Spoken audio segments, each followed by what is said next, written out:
What's good, guys? This is Small Talk on Head-to-Head Fantasy Basketball. My name is Alan.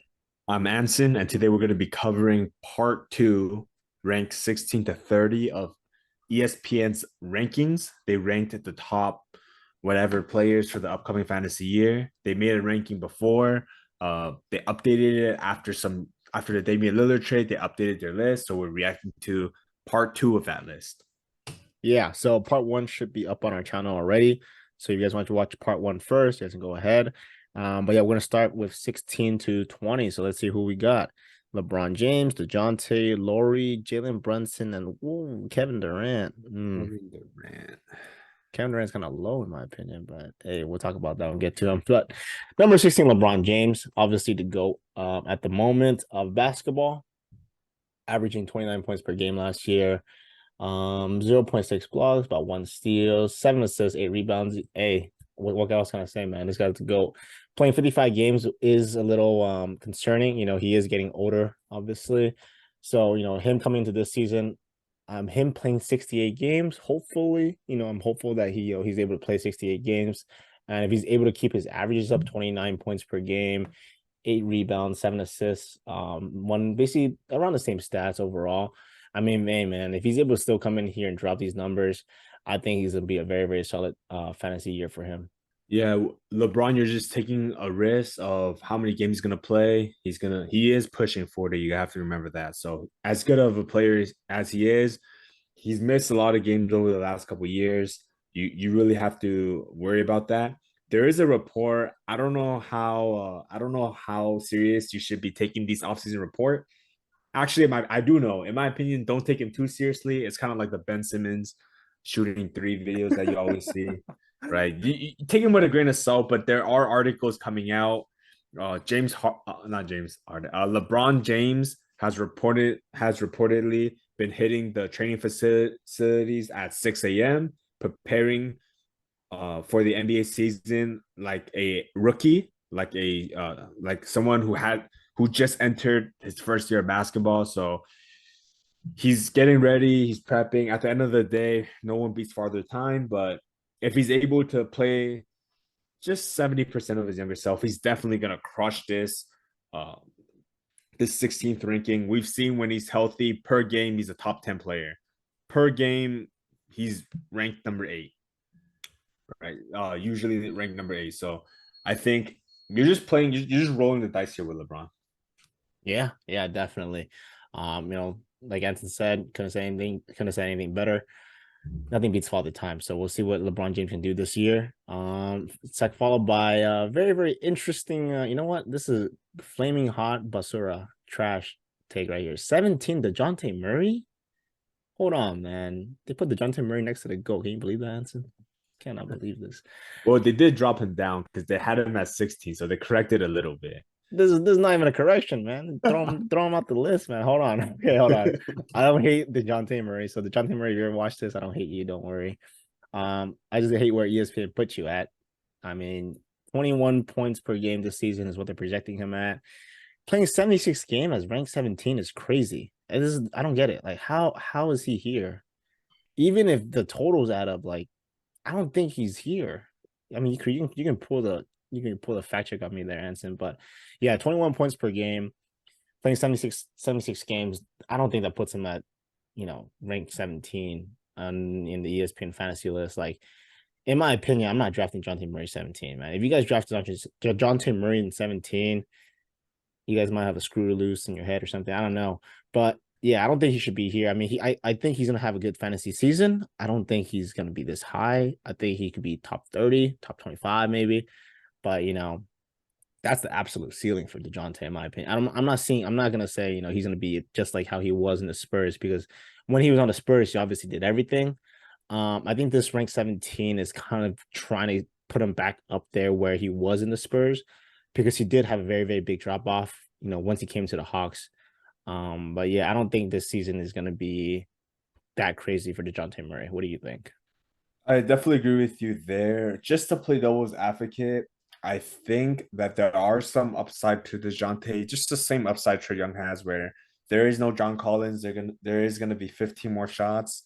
And he did struggle playing with Trae Young, just not having the ball in his hands a lot. So maybe they can find a more efficient way to kind of gel together. So there is a little bit of upside with Dejounte Murray. It's just that I don't think he's ranked 17.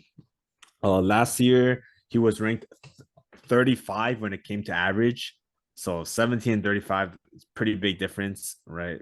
35th ranked, he averaged 40.9 fantasy. If you look at the 17th best player last year, that's 45. So 5 fantasy point per game. That's a really big difference. 5 fantasy points per game difference from 17 to 35.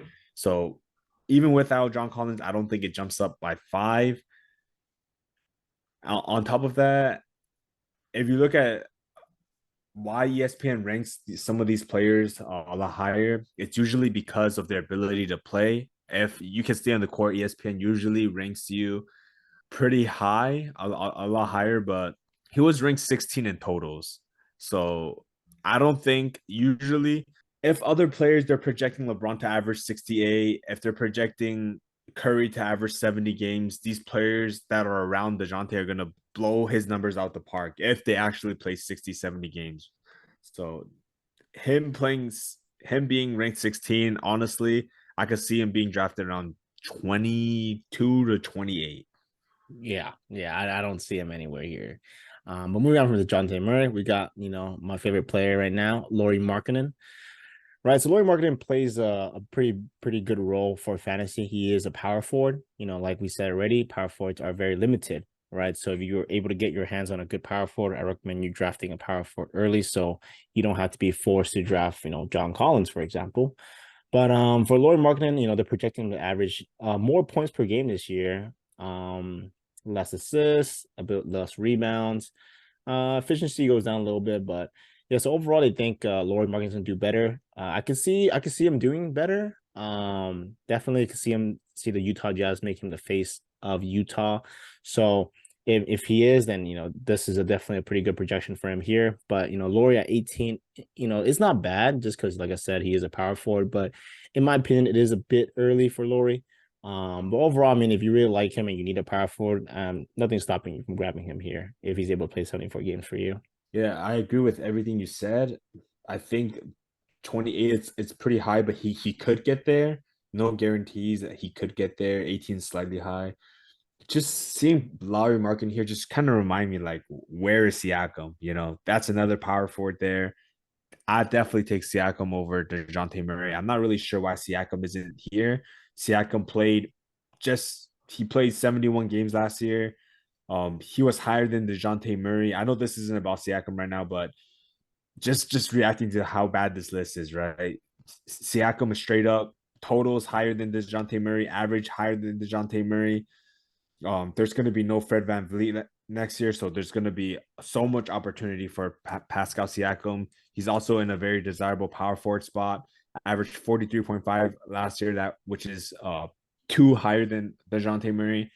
I don't even if you put I don't know what your reasoning is to put him lower than DeJounte Murray, but even if he is, I don't know why he's not in this screen right here. Why is he not top 20? I have no idea. So if your league is drafting based off these rankings, you see Siakam anywhere in the 20 range, take him. Yeah, definitely. Definitely definitely agree with you there. Right. Moving on to Jalen Brunson. Another favorite player that have my eyes on this season. Definitely looked like he was very comfortable in his role. Right. I feel like, after a little bit of a rough start, he was able to get his groove on, get his rhythm in. And we can see, he's able to average, 24 points per game, about 6 assists, about 3.5 rebounds, shooting pretty efficiently from the free throw and the field goal. So, I don't expect anything short of, almost all-star level player for Jalen Brunson. Hopefully, he makes another big jump this year with the Knicks, right? But I feel like overall he's a very, very solid player. He's not too injury prone, so I feel like he's a very solid pick if you're able to get him. I don't think he's 19 either because he is a point guard, and that just drops him a little bit. But if you need a point guard, I feel like Jalen Brunson's a pretty solid pick. Yeah, I agree with you there. I do think his points could increase. If you look at what ESPN said, the last sentence right there, Jalen Brunson averaged 28 points per game last year. I think it's pretty accurate of what he's able to do. I don't know if he'll keep up 28, but I think he'll be higher than 24. Reasoning for that is if you look at his game log for last season, if you pull it up yourself, his first couple of months, Tom Thibodeau didn't play him as much. He was only getting low 30 minutes. Towards the back end of the season, he got the Tom Thibodeau minutes. You know, Tom Thibodeau only trusts his vets. It's very hard to earn Tom Thibodeau's trust and earn rotational minutes. But when you get it, he runs you to the ground. So Jalen Brunson was able to play 38, 40 minutes towards the end of the season, was able to put up 28 points per game. He's already earned Tom Thibodeau's trust. He's starting October. I'm expecting him to just jump out the gate and play 35 plus minutes per game. So there's definitely upside with Jalen Brunson. Yeah, yeah, definitely agree with you there. I was just gonna bring up that I think the points are gonna go up, and I'm glad you brought that up. Moving on to Kevin Durant, the Slim Reaper. Holy, what is this? This is criminal. This is another Damian Lillard criminal here, man. They think he's gonna drop 26 points per game. Hold on, man. This is crazy. I don't think Kevin Durant. First of all, I don't think Kevin Durant should be 20, in my opinion. But him also losing almost like 4 points per game, well, 3.5 points or 3.4 points per game is kind of crazy. I know he is playing alongside Booker and Beal, but man, I think Kevin Durant can easily average 28, maybe 27, 28, but 26 or even below 26 is kind of crazy. And they're obviously projecting him to play only 67 games since he is getting older. He obviously shoots at a very, very efficient level. 7 rebounds, 5 assists. Yeah, I think they think his stats are going to carry over from what he did last year. Obviously, the main concern is obviously staying healthy, but man, him dropping only 26 points per game is kind of criminal, in my opinion. Yeah, I agree with you there. I think he should be drafted around the 15 range. I think it doesn't really matter where he plays. He shows that even on the Warriors, on the stack Warriors, he's able to get his. He's never averaged less than 26 points besides 2015. And that was the season where he got injured and he only played 27 games. So I don't really count that. He was injured. Besides that, only one season, his sophomore season in 09. So I don't really see him averaging less than 26 points. He did have last year in Phoenix, he did average 26 on the dot, but that was only 8 games. We know he was dealing with some injuries, and they were kind of easing him into the lineup. Only 8 games, played 33.6, but the other half of the season where he played 39 games in Brooklyn was able to average 20. He's coming off 29.7, right? So we know Kevin Durant still got it. He's been averaging 29 ever since 20 the past 2 years. He's been averaging 29 points per game, playing with talent. So he's still going to be playing with talent. I don't think it's going to drop much. Yep, I definitely agree with you there. Moving on from 20, right? We got Kyrie, Jordan Poole, De'Aaron Fox, Ooh. AD, and Where's Pascal. Siakam? Oh There's my lord. Pascal. Oh man, if you All take right, Jordan let's get Poole, started. Let's get started with Pascal Kyrie Siakam. Irving, Uncle Drew, Uncle Drew. Okay, so let's take a look at the stats real quick. Obviously, Kyrie moved to the Mavs this season. Thinking is average about 1 point less. 1 steal per game, 5 assists, about 4% rebounds. Yeah, I feel like these are solid numbers for Kyrie. I wouldn't be surprised if he was able to do a little bit more on the playmaking end, just because he is playing alongside Kyrie. I mean, Kyrie playing alongside Kyrie. Kyrie's playing alongside Luka, right? So, in my opinion, I feel like Kyrie here is a very, very solid pick for him. I mean, he is supposed to be shooting guard. I know he's still listed as point guard. Very interesting there. So, yeah, I think ESPN hasn't updated the positionings yet. But I mean, if Kyrie's here at 21, it's a pretty good draft here. He is going to be a shooting guard. The only issue is that he has off-court drama almost every year. Something happens, man. Something happens with Kyrie every year. Last year obviously was his comments and his posts on Instagram. So maybe if this year he just turns off his phone, deletes Instagram, maybe he'll have a great season. That's all I gotta say for Kyrie. You hit it on the spot, man. We know how good Kyrie is. Super efficient. Even just 27 points per game last year, which isn't crazy. He's definitely able to attain it. They're expecting him to drop one, but it can honestly go up and down.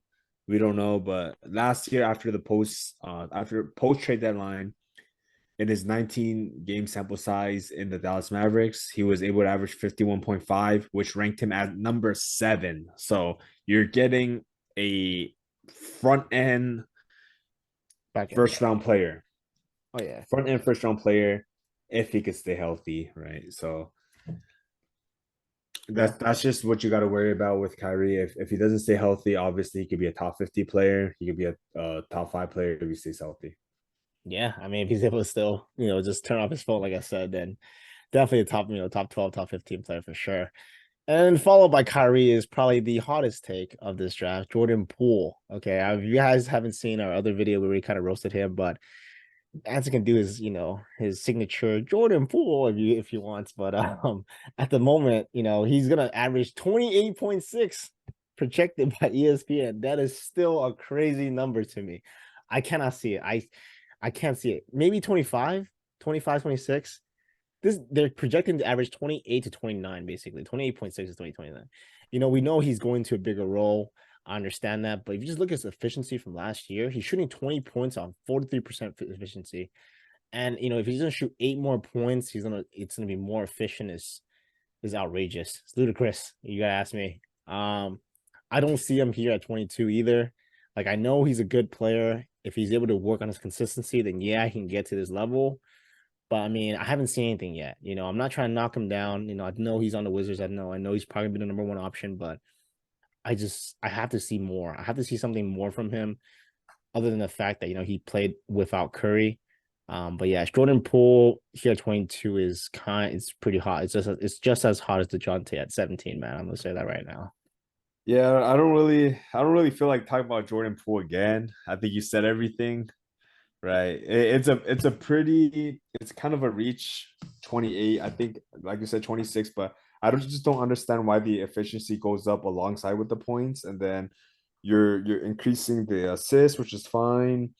Turnovers don't move. He might average more turnovers if he's playing, solid. He's increasing your minutes.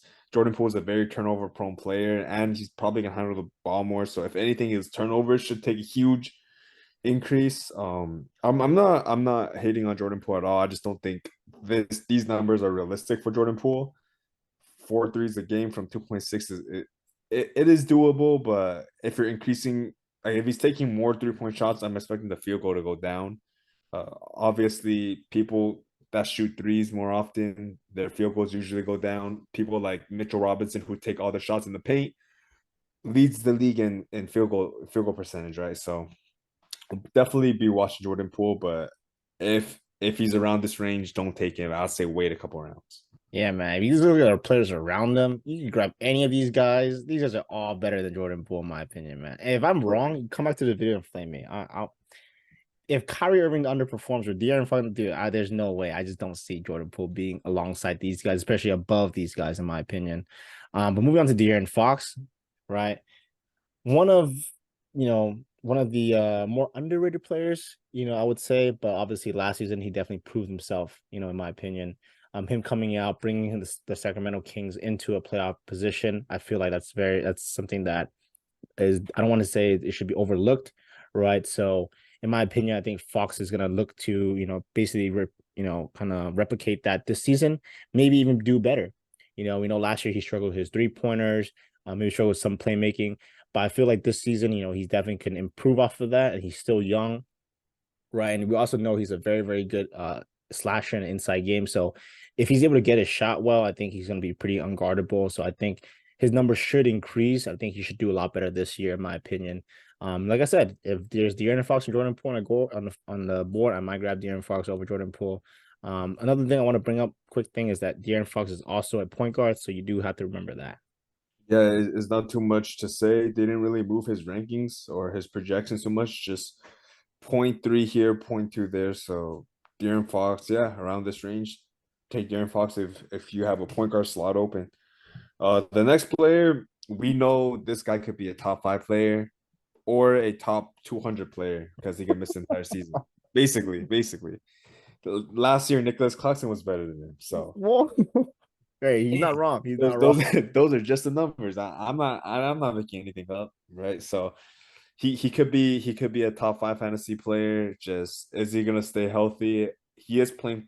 There are reports saying that he's gonna play power forward next year, which could could increase his chances of staying healthy just because centers they're kind of in the paint more body contact. So if he plays power forward, he's likely to stay healthier. If he plays center, I think he's in a better fantasy point per game.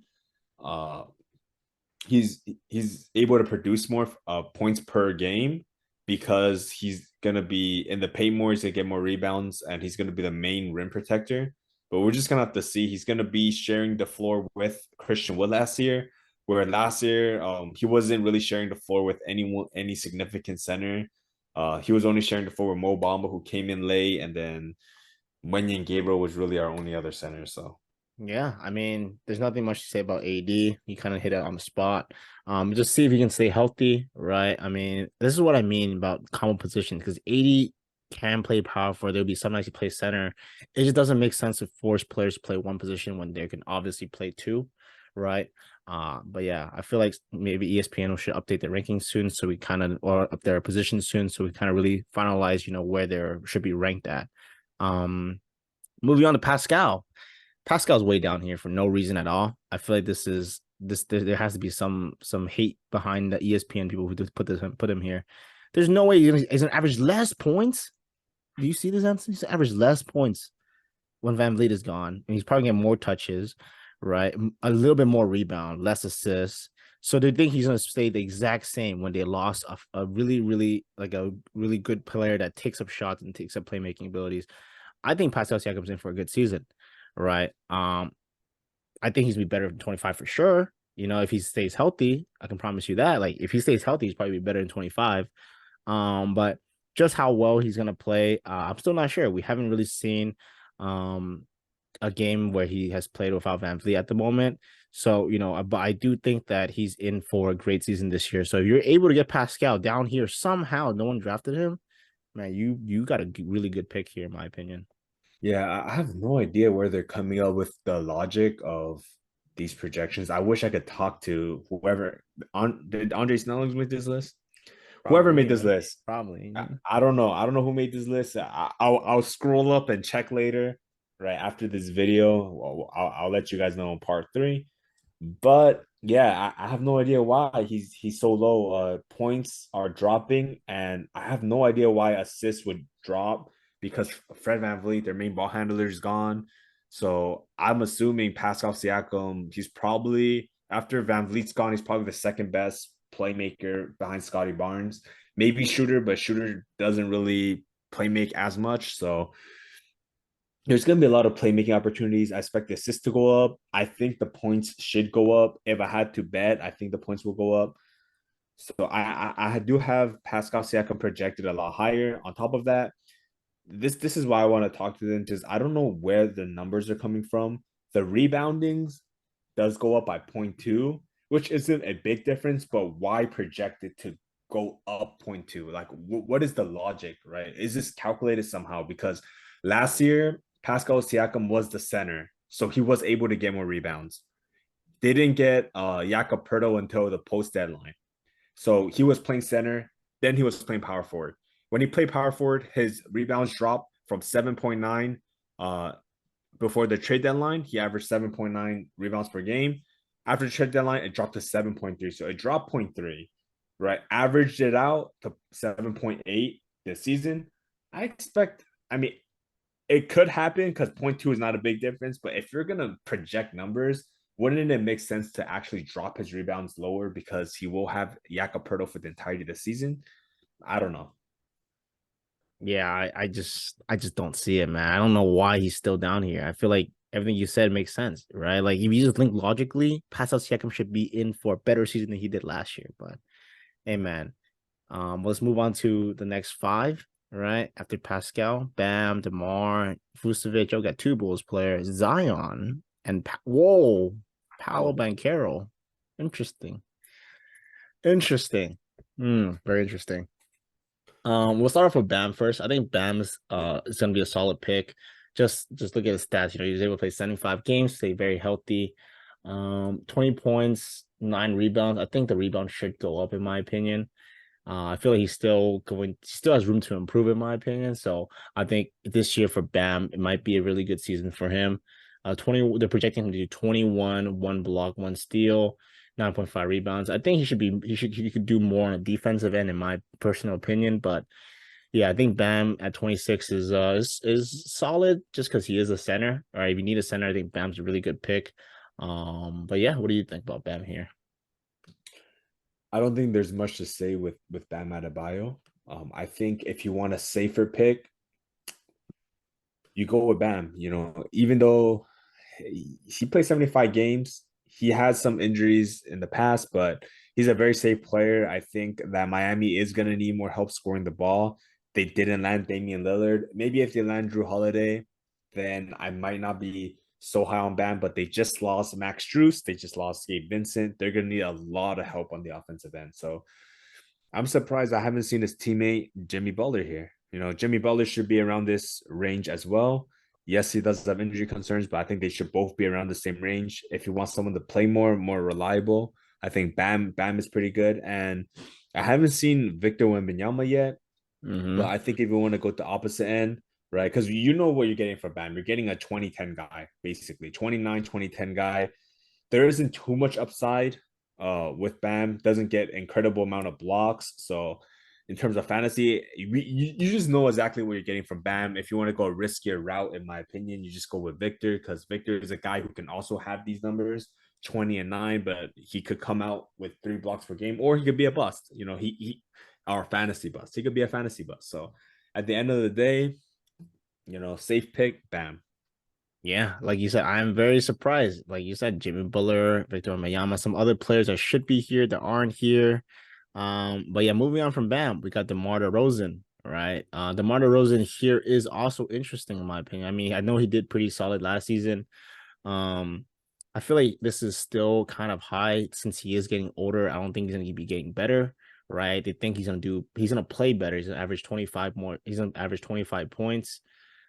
Everything around his other stats staying around the same, shooting about 50%, which is solid. So I think DeRozan, it helps that he is a small forward. Let me just first say that. And like I said, the four positions are limited. So DeMar DeRozan as a small forward should give him a few bumps higher just because he has that positional boost. But I mean, overall, I feel like 76 games, if he's able to stay 76 games, then sure. But don't forget that he is getting older and there should be some other players that could be above DeMar DeRozan, right? So this is the ESPN list, not our list. So just let you guys know there should be some other players above DeMar, in my opinion. Yeah, DeMar is just a safe pick. You just know he's gonna average about 25 points per game. All right, so moving on, Vucevic. Vucevic was kind of underrated last season. He played every single game, put up some good numbers. I don't understand why they're projecting it higher.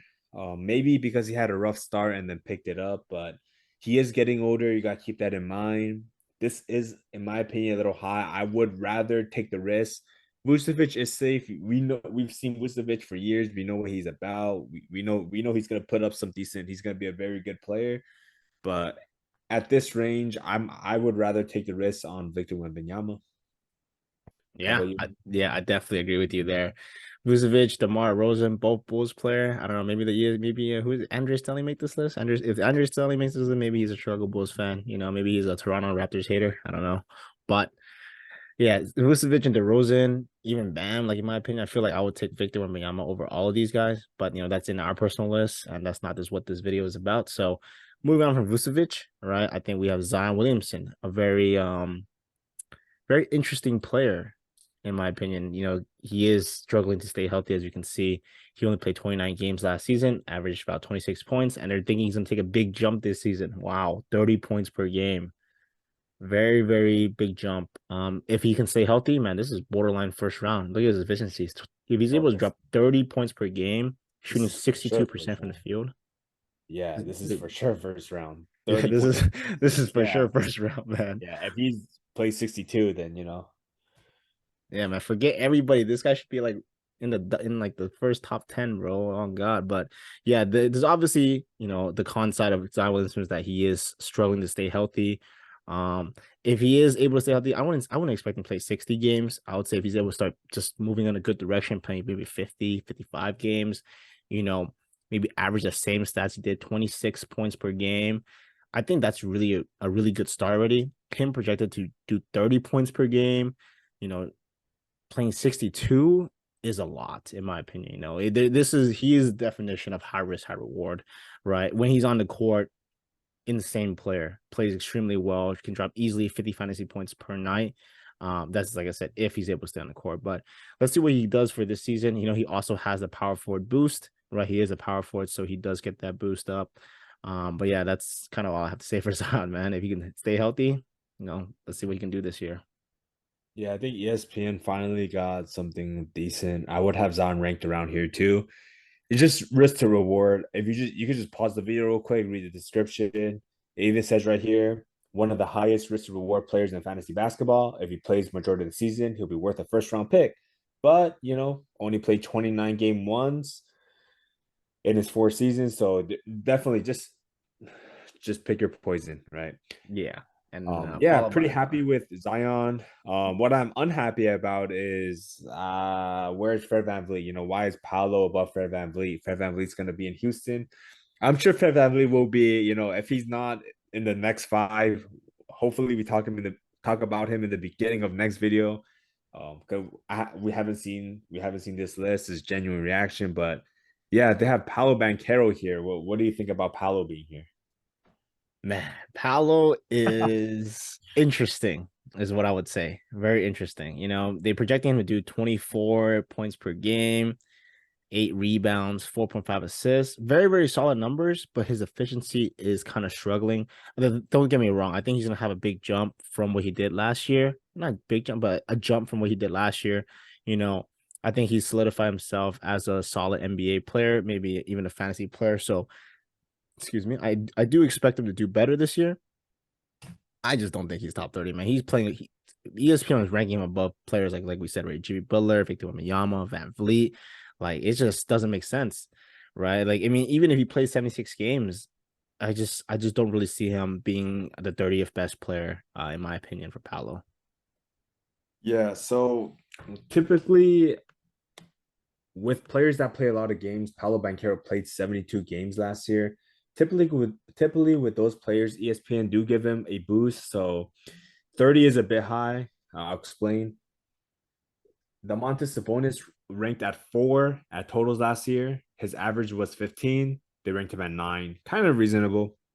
With Paolo, however, his average was 87. His average was 87, 31 fantasy points per game based off ESPN points system.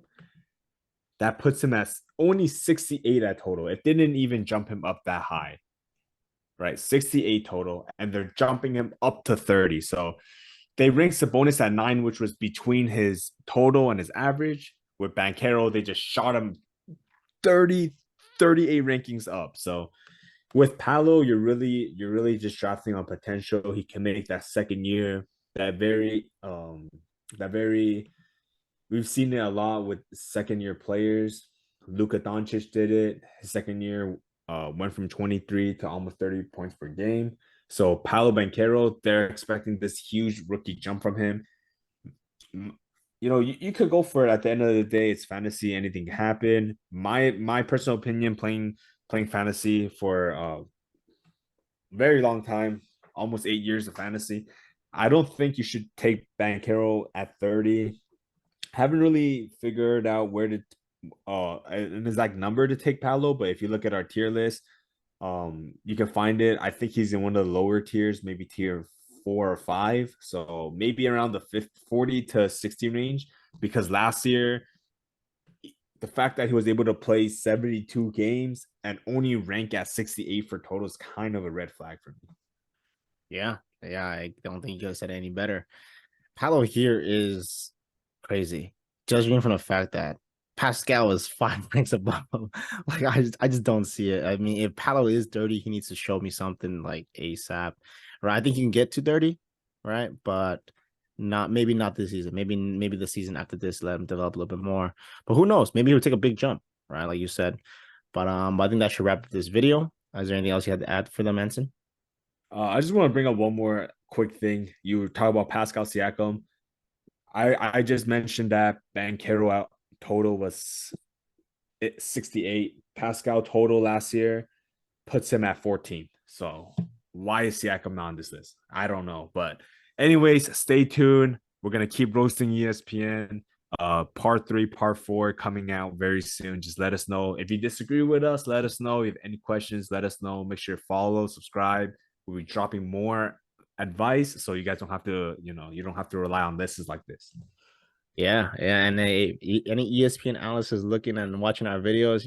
Me and Anson, we're ready for our new job position, right? Replacing whoever made this darn list. All right, but anyways, hope you guys have a great rest of your week. Hope you guys have a great fantasy season, and we'll see you on the next video. Peace. Peace.